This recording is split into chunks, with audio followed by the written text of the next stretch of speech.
Hello everyone, welcome to this channel where you learn about personal finance and career and sometimes about how to make money.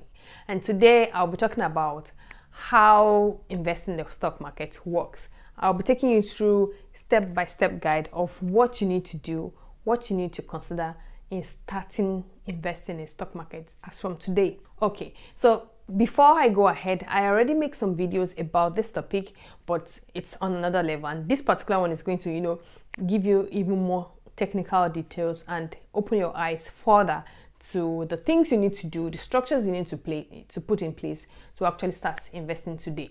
Okay, if you're new to this channel, welcome. Don't forget to like this button, click on the like button, subscribe, and click on the notification button. All right, without much ado, let's take a deep dive.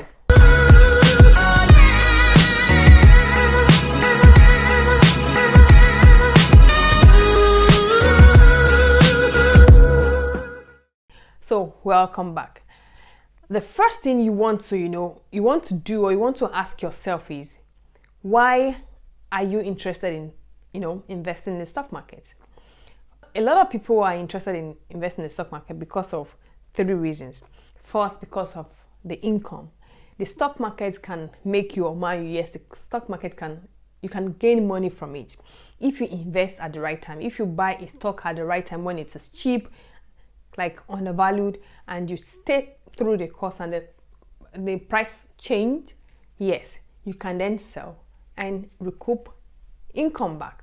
So, and that's called capital growth, for example. Yes, capital growth is one of the ways you can actually make money from the stock market. The second way you can make money from the stock market is when the stock you buy pays you an income as in form of dividend. Right, so the dividend is when, for example, you buy a stock and the company did well in that particular financial year or that quarter, and they declared saying, okay, we made a profit of 100 million and we are going to give 100 million euros, for example, and we are going to give €1 for each one share that people have in our company. And then you get that €1 per share. So if you have, like, in that case, for that company, for example, you have like 1,000 shares, you can get €1,000 worth of dividend for that quarter or for that financial year, depending on at what time period. So that's another way you can make money from the stock market, and that's one of the reasons why people are interested in stock market, because of the steady source of income it can actually bring for you.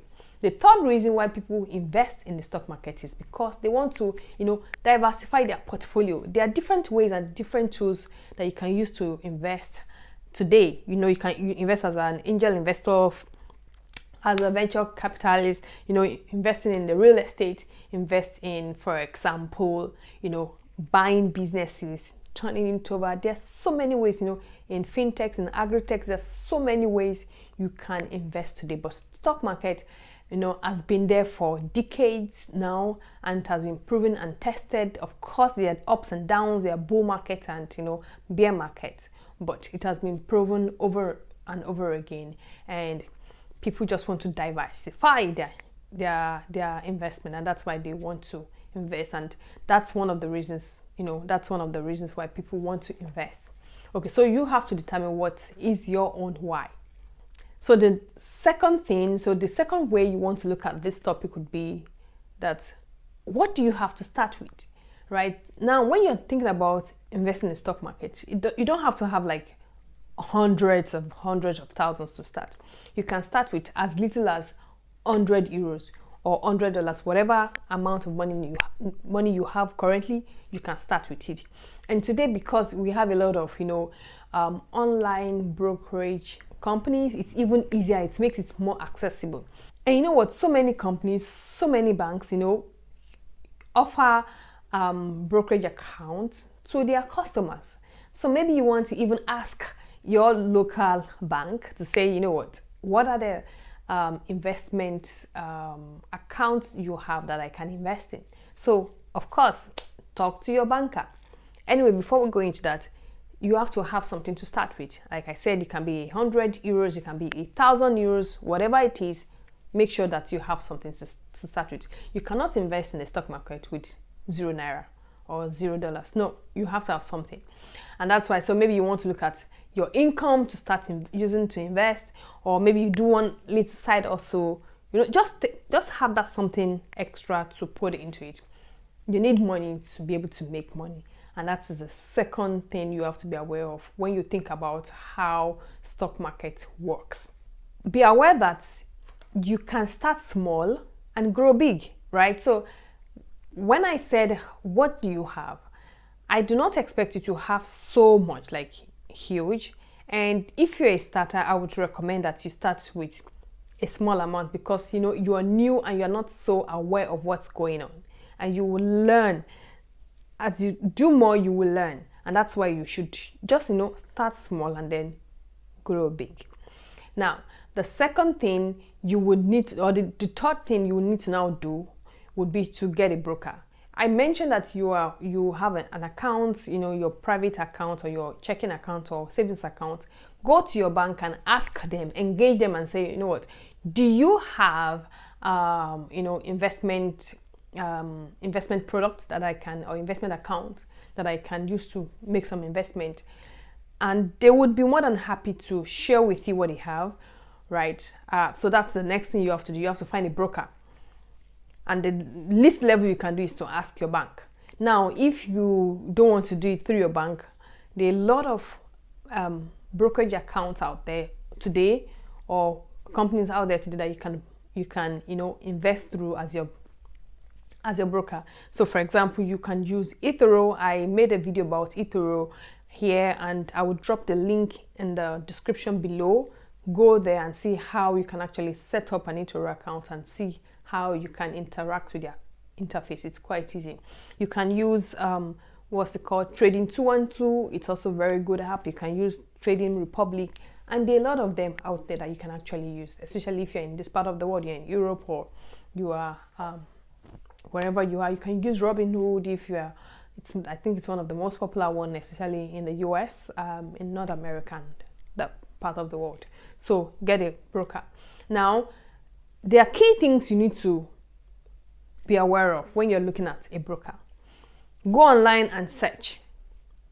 I know that's a common thing to say, but go online and search. But the most important thing you should actually be looking at is, when you're deciding on a broker, is you want to look at what is their fees like. Their fees in terms of, do they charge you whenever you make a purchase or not? Because the higher those fees is, if they're going to charge you for what you buy and when you sell, it's going to erode the profit you're making. It will erode part of your profit. So you don't want to, have a broker that charges you an arm and a leg whenever you're buying or selling. You don't want to do that. So, and today there are a lot of companies with, zero fees, right? Zero fees. The oil market really had a shape up last year. So look out for those kind of companies. You want to look at the insurance. How are they insured, or how is your investment insured with that broker? Go into their FAQs and ask those kind of questions. It is really important, because if that company goes down and they don't have a good way, their fine print is not, good enough to secure your investment, or they don't have any form of insurance for people investing through them, you might be in serious soup. So you want to look at how are they insured and how secured.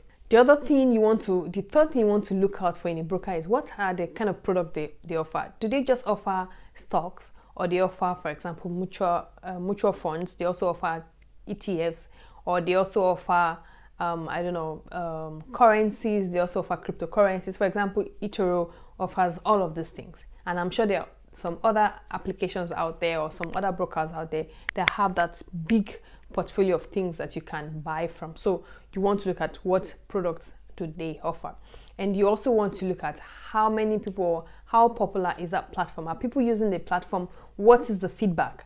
What are the reviews from that brokerage firm? Are they good to customers? Are they not so good? Are they responsive? Is it a scam or not? You want to look at those things, because those are the things that would help you determine if you should do business with them or not. But there are very good ones out there, and if you do a good job, you will get a good one as well. Now, the fourth thing you want to do now is that you want to open an account. So once you decide which broker you're going for, because you've made your research, you want to then open an account. So most times they would ask you for details like your, personal IDs, because they want to be sure that the person registering the account is the person that owns the account. Because of money laundering issues or because of taxes issues, they'll be asking for your tax document also, or tax IDs, because otherwise government of countries will not allow them to to operate. So you want to make those information available to them. You also want to they want to connect the account to maybe your bank account, so that you can fund them and receive back your payments anytime you want to come out of that particular investment. So have your details together and open an account. And sometimes, because of what we have currently, most of them just do online identification to be sure that you are who you are in that to that company. So that's the fourth thing you need to be aware of, and how investing in the stock of companies work. Now, the fifth thing you want to do is fund that account. You have to pay your money into the account that you've created with the broker, right? Like I said, you can start small just to test. And sometimes some of those brokers, they have practice accounts, right? Especially the online ones. For example, with eToro, you can practice, I think, with as much as 100,000 US dollars on trading 212 as well. You can practice with, I think, 50,000 US dollars. So those different online brokers, for example, I know they have practice platforms where you can just practice and see how to buy and sell stocks. And I think you should do that. But then, of course, you have to be able to fund your account with little money to then practice it in real life. So that's the other thing you have to do. Now, once you've done one day practice on the platform, that what you have to do is, whilst you're doing that, you are already checking out companies that you would want to invest in. You are checking them out, seeing which companies can you invest in, what stocks can you buy. Don't just go and buy. Don't buy things because every other person is buying it, or because people are talking about it. Don't do that. Make your research. Look at their finances, look at their management, how stable are they, how do they react to markets, what are the products they have in the market. Is their product something that people are willing to buy? Is it adding value? Is it a product that is a product of the future? Those are the things you want to know about that company. And I'm making a video about what are the things you should look out for in companies before buying them as a stock. I'll make that video, and I'll also drop the link in the description below this particular video. So that's the other thing you need to be aware of when you are thinking about how investing in stocks of a company work. You want to make your research, and then the next step would be to actually invest in the company. Once you decide this is the company I want to go for, I want to invest in Coca-Cola, boom, place your order and go for it. And sometimes you can also invest in terms of fractional shares, whereby, for example, Amazon is trading for $3,500 at the time I'm making this video, and you don't have that $3,500 to invest at once. I wouldn't even advise it for someone who is new to say, okay, I just want to pour all my money into one Amazon stock. That's too much of a risk for one stock. That's like really high risk.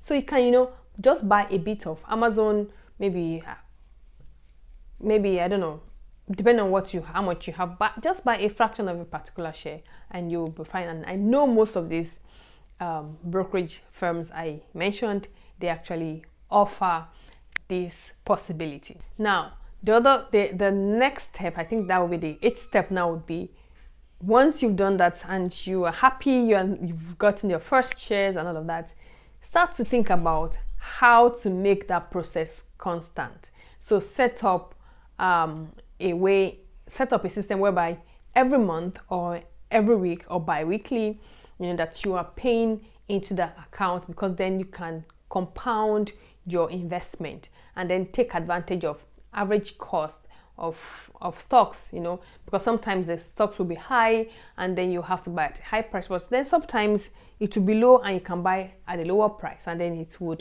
the average cost would lower or adjust your price, and then you're not only buying when prices are high. So that will be the 7th step on this journey of how investing in the stocks of a company work. Now, the other things you need to look out for is to, if you eventually bought a value, let me say a value stock, you should expect dividends. They will pay you dividends. And if you're using an online broker, for example, on my Trading 212 account, whenever Coca-Cola pays their shares, it gets credited automatically into my money with Trading 212. So it gets into my deposit, and I receive an alert from Trading 212 saying I got a dividend payout, and they send me an email as well saying I got a dividend payout. So it's as simple as that. If the company decides to share dividends and you have invested in them, they are going to pay you directly into your account. The same thing for the shares I bought through my bank, right? They send me letters to my home saying, okay, the AGM is so date, and before I know it, I get my dividends credited into my bank account. And that is how it works. And if you come to a point where you said, okay, you know what, I've held these shares for like 5 years now, and I think I've gotten all I think I can get from these shares, you won't sell it off. The same thing, go on the platform that you bought the shares from and place your sell order. You will sell it off. The company the brokerage firm would credit you with the price or with the amount that you sold it off, and then you're good to go without any extra charges, if at all they are not collecting any extra charges. So that is the ways, or that is how investing in stock market works. A bonus tip for you would be that one thing about stock market is we have what we call the bull market and the bear market.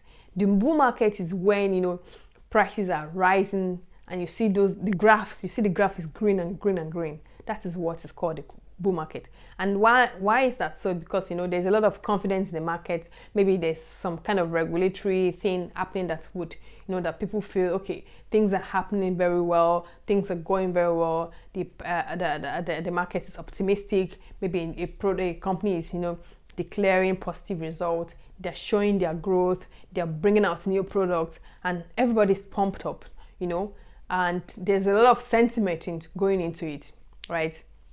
And when it's bull markets, you see the prices, they'll keep rising. At the time I'm making this video, the market is currently on overall in the bull market. Now, a bear market is when we have, the market, those graphs, right? When you see them becoming red and you see the downturn, sometimes it corrects itself, but then it keeps going down, right? And that is when you have the bear market. And then, a lot of people try to sell off because they want to reduce their losses. So you have to decide, if you are a long-term investor, you're not a trader. What I would do normally is that I don't sell off my shares in bear markets, because I know everything that goes up comes down, or the other way around.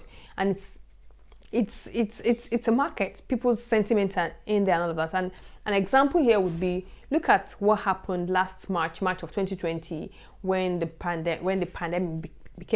coronavirus became a real pandemic. I mean, the markets were selling off.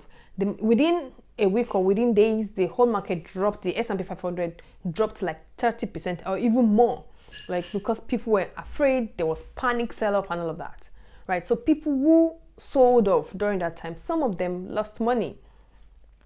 And that is the biggest lesson, or the bonus I would like to give to you today, that when the market is red, you don't have to necessarily sell off if that money or if that investment is not something you need now, right? Keep it, and once the market corrects itself and it starts going up again, you can, you would see your charts going back to green. All right, guys, I hope I've been able to help you to understand how the stock market works or how investing in stocks of a company works in this video. Do you have any question? Drop them in the comment section. I will pick it up, and don't forget to join my mailing list. I would send maybe 1 or 2 notes to you per week to to give you tips on what you should look out for when you're investing in your personal finance, in debt repayment, or in savings. All right, I'm going to see you in the next video. Do not go away. Stay back and see you. Bye bye.